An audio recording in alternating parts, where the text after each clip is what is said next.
भाई और बहनों नमस्कार, आपका स्वागत है मेरे इस YouTube चैनल पर। आज फिर मैं आपके लिए काम की जानकारी लेकर आया हूँ आपके सामने, तो पूरा वीडियो देखिएगा। आज पार्ट 1 रहेगा क्योंकि बीपीसी बहुत बड़ा टॉपिक है और बहुत सारे प्रकार होते हैं। मैं प्रकार तो बता दूंगा और बीपीसी क्या होता है बता दूंगा, और आज सीसी रेक के बारे में बात होगी। तो दोस्तों बाहर बारिश हो रही है और मैं आपको समझाने वाला हूँ बीपीसी के बारे में। इससे पहले आप देख लीजिए बाहर कि नज़ारा कैसा है। बारिश के समय में ना ब्रेक वैन में रहना बहुत मज़ा आता है। गर्मी का भी टेंशन नहीं होता है, मौसम भी बहुत अच्छा होता है। और आप देख ही रहे हैं हर जगह हरियाली होती है, हर जगह एक नंबर। मैं शुरू करता हूँ भाई। ये मेरे हाथ में बीपीसी है। ये गाड़ी का सबसे इंपॉर्टेंट पेपर होता है, इसके बिना गाड़ी चलती ही नहीं है, समझ जाइए। बीपीसी तो मिल गया, अब इसके बारे में भी सुन लीजिए। ब्रेक पावर सर्टिफिकेट, इसका फुल फॉर्म होता है ब्रेक पावर सर्टिफिकेट। यह CNW विभाग द्वारा जारी किया जाता है। इसमें SSC CNW के इसमें सील और साइन होता है ना। वो प्रमाणित करता है कि गाड़ी चलने के लिए फिट है। कब तक फिट है? जब तक उस बीपीसी की वैलिडिटी होती है। और वो वैलिडिटी कहाँ होती है ये मैं आपको दिखाऊंगा। उसको कैसे देखा जाएगा और कैसे पता किया जाएगा कि बीपीसी वैलिड है या इनवैलिड, ये भी मैं आपको बताऊंगा। न्यू ट्रेन मैनेजर्स को बड़ा दिक्कत होता है भाई, बीपीसी वैलिड है कि इनवैलिड है या बीपीसी क्या है, और जितनी भी चीजें हैं उनको शुरू में समझ में नहीं आती है। तो मैं आपको बता रहा हूँ, आप जब भी चार्ज लेंगे तो आपको कोई दिक्कत नहीं होने वाली, क्योंकि यह वीडियो आप देख रहे हैं। इसे फिट होने का प्रमाण पत्र है, यह आपने समझ लिया। कौन जारी करता है ये आपने समझ लिया। अब मेनली 3 प्रकार के बीपीसी हैं। एक है एंड टू एंड, इसको बोलते हैं इंटेंसिव, इसके बारे में मैं बाद में बताऊंगा। एक होता है प्रीमियम बीपीसी, इसके बारे में मैं बाद में बताऊंगा।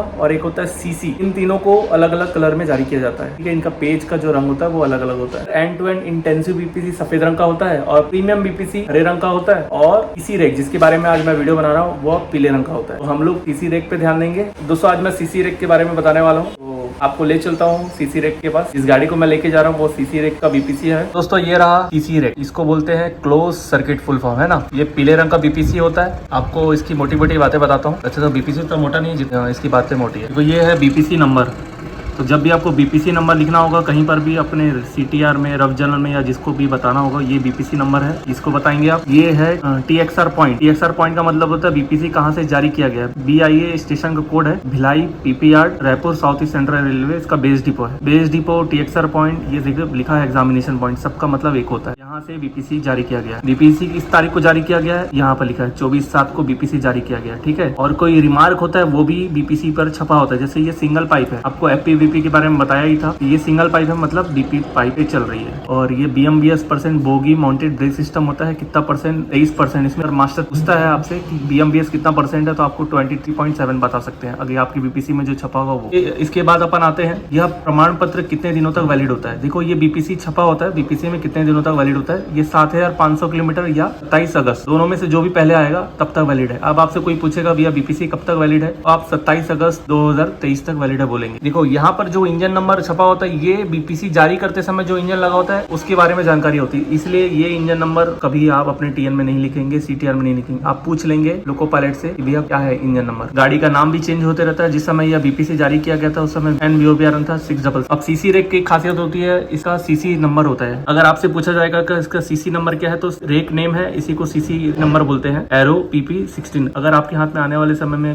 बीपीसी आता है सीसी रेक, तो आप उसमें रेक नेम को ही आप सीसी नंबर देखो। इसमें BP % दिया हुआ है। इंजन में 5 किलोग्राम और ब्रेक वैन में 4.8 किलोग्राम। यहाँ जो पर्टिकुलर दिए हैं, ये वैगन है। कितने वैगन है इस बीपीसी पे? 1 से लेके 59 वैगन है। इसमें ब्रेक वैन का डिटेल नहीं दिया है। आप इसको अपनी गाड़ी से मैच कर सकते हैं। नीचे जाके देखिए कि कौन कौन से वैगन आप में गाड़ी में है या नहीं, ठीक है। ब्रेक वैन के बाद जो है उस वैगन का नंबर ढूंढिएगा, आपको मिल जाएगा। इसका मतलब ये होता है कि आप जो गाड़ी लेकर जा रहे हैं उसकी बीपीसी आपके हाथ में है, मतलब वो सही बीपीसी लेके जा रहे हैं, किसी दूसरी गाड़ी की बीपीसी नहीं है। जो वैगन है उससे मिला लीजिएगा। सीनियर सेक्शन इंजीनियर CNW का सील और साइन है। यहाँ ट्रेन मैनेजर का नाम और हस्ताक्षर होता है। यहाँ लोको पायलट का नाम और हस्ताक्षर होता है। जिस दिन यहाँ बीपीसी जारी हो रहा था उस समय जो ट्रेन मैनेजर और लोको पायलट चार्ज में रहते हैं उनका नाम और सिग्नेचर होता है। इसी रेक की एक और खासियत होती है, ये नॉमिनेटेड सर्किट में चलता है। तो ये जो है बीपीसी है साउथ ईस्ट सेंट्रल रेलवे में ही चलेगा। अगर इसके बाहर चलता है तो यह इनवैलिड कहलाता है। तो आप लोग जब चार्ज लेंगे इसी रेक का, जब भी GDR बनाएंगे, अगर नॉमिनेटेड सर्किट में गाड़ी नहीं चल रही है तो अपने GDR में मेंशन कर देंगे कि आउट ऑफ सर्किट, उसको आउट ऑफ सर्किट बोलते हैं। अब बात आती है ब्रेक पावर परसेंटेज की। तो सीसी रेक का ब्रेक पावर परसेंटेज प्रारंभ में 100 और मार्ग में 90 से कम नहीं होना चाहिए। अब अगला पॉइंट बताता हूँ, जब भी गाड़ी लोड होती है अनलोड होती है तो वहाँ के स्टेशन मास्टर द्वारा बीपीसी पर इंडोर्समेंट किया जाता है। आप पीछे पलटा के देख लीजिएगा, या तो यहाँ होगा या तो यहाँ होगा। इसमें कुछ इंस्ट्रक्शन होते हैं, उसको भी पढ़ सकते हैं। और ये है इंडोर्समेंट। ये पुराने इंडोर्समेंट है इसलिए उसे काट दिया गया,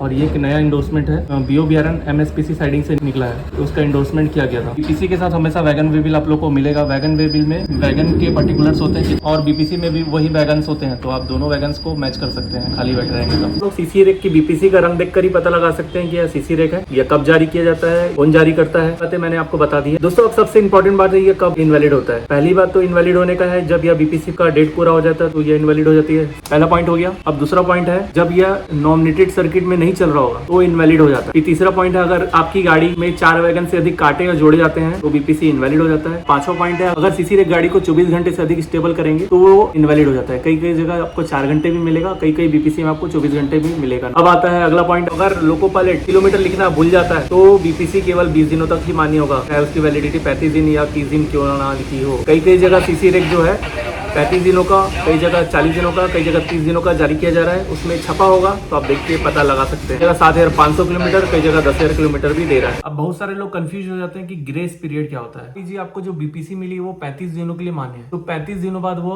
इनवैलिड हो जाएगी। अगर 35वां दिन, मान लीजिए आज 2 अगस्त है और आज 35वां दिन कंप्लीट हो रहा है, तो आज के दिन लोड होने पर अगर मालगाड़ी आज के दिन लोड हो जाती है 35वें दिन के अंदर तो उसको 5 दिन की रियायत मिलती है, मतलब वो 5 दिन और एक्सटेंड हो जाता है। समझ गए? इसको बोलते हैं ग्रेस पीरियड। वैलिड पीरियड में अगर गाड़ी लोड हो जाती है तो उसको 5 दिनों का ग्रेस पीरियड मिलता है, इसको बोलते हैं ग्रेस पीरियड। बीपीसी में मेंशन होता है वो ग्रेस पीरियड, ध्यान दीजिएगा। बात आती है बीपीसी इनवैलिड हो तो क्या करेंगे। अगर सीसी रेक इनवैलिड होता है, अगर आप उसका जीडीआर कर रहे हैं तो जीडीआर में मेंशन कर दीजिए बीपीसी इनवैलिड। अगर आपके डिवीजन में आपको ऑर्डर नंबर देता है इनवैलिड बीपीसी का तो वो लिया जाएगा, आपको वो लेना पड़ेगा। और अगर अपने ही जोन के अंदर चल रही है इनवैलिड बीपीसी की गाड़ी तो वो जोन में उस ऑर्डर नंबर देके चला देता है। लेकिन जैसे ही अगर एक रेलवे से दूसरे रेलवे गाड़ी जाती है तो उसका बीपीसी देखा जाता है, बीपीसी वैलिड मांगते हैं। मतलब अगर आपकी गाड़ी इनवैलिड है और एक रेलवे पार करके दूसरे रेलवे में जा रही तो वो दूसरा रेलवे को आने की अनुमति नहीं देगा जब तक उसकी गाड़ी का बीपीसी वैलिड नहीं हो जाता। ये सब काम हमारा नहीं होता, आपको केवल रिपीट करना होता है कि भैया मेरी गाड़ी इनवैलिड बीपीसी पर चल रही है। फिर प्रशासन उसका आगे का निर्णय लेता है कि इसको कहाँ रिवैलिडेशन कराना है या कहाँ उसको अटेंड करवाना है या नया बीपीसी जारी करना। आज मैंने आपको सीसी रेक के बारे में बता दिया, सेकंड पार्ट में मैं प्रीमियम बीपीसी के बारे में और फिर उसके बाद मैं इंटेंसिव बीपीसी के बारे में भी बताऊंगा। और कई लोगों के मन में सवाल आ रहा होगा केवल 3 ही बीपीसी होती है क्या। दोस्तों कई सारी बीपीसी होती है, जैसे कोचिंग गाड़ी की बीपीसी, कंटेनर रैक की बीपीसी भी सीसी पे चलती है, इसलिए मैंने यहाँ पर उसको बताया नहीं है। केवल 3 मेनली बीपीसी के बारे में मैं चर्चा किया हूँ। अगले वीडियो पर मिलते हैं, तब तक के लिए बाय बाय, ध्यान रखिए अपना और मस्त रहिए।